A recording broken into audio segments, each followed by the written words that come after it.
চল না বন্ধু, আজকে যাই, নামাজটা পড়ি একসাথে। আমি তোর মতো ফিস না বাবা, তুই যা, আল্লাহর রাস্তায় যা।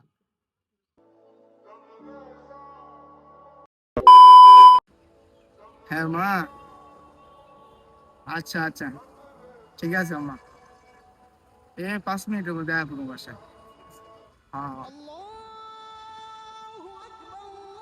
আচ্ছা মা, রাইখা দাও, আজান দিতেছে তো, নামাজ পড়তে যাবো।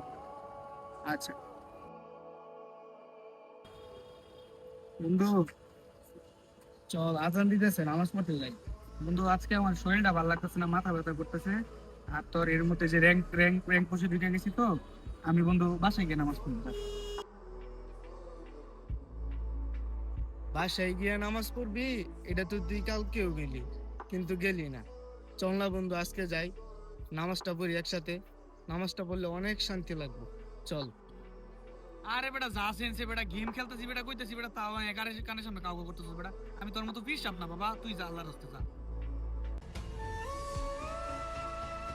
আচ্ছা বন্ধু, একটা কথা কই, মনে কর তুই অনেক বিপদে পড়ছস, তোর জরুরি 10,000 টাকা দরকার। তুই আমারে কল দিলি, আমি কলটা কাইটে দিলাম। তুই আবার আমারে কল দিলি, আমি আবারও কলটা কাইটে দিলাম। তখন তোর কাছে কেমন লাগবো?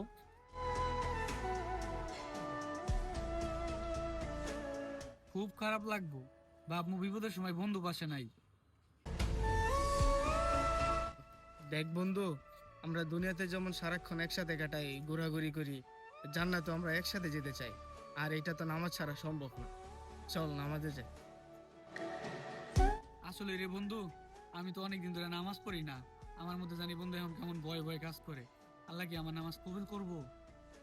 আরে বেটা, আল্লাহ তাআলা তো তার বান্দার ফেরার অপেক্ষায় থাকেন। তুই যদি তার দিকে 1 কদম আগাস, তিনি তোর দিকে 10 কদম আগে আসবো। বন্ধুকে ভালোবেসে তাকে আল্লাহর পথে ডাকুন, কারণ একজন প্রকৃত বন্ধু সেই যে তার বন্ধুকে আল্লাহর পথে ডাকে এবং তাকে জাহান্নাম থেকে বাঁচাতে চেষ্টা করে। যদি ভিডিওটি ভালো লেগে থাকে, অবশ্যই শেয়ার দিয়ে অন্যদের দেখার সুযোগ করে দিবেন। আল্লাহ তাআলা আমাদের সবাইকে হেদায়েত দান করুন এবং আমাদের সবাইকে 5 ওয়াক্ত নামাজ পড়ার তৌফিক দান করুন।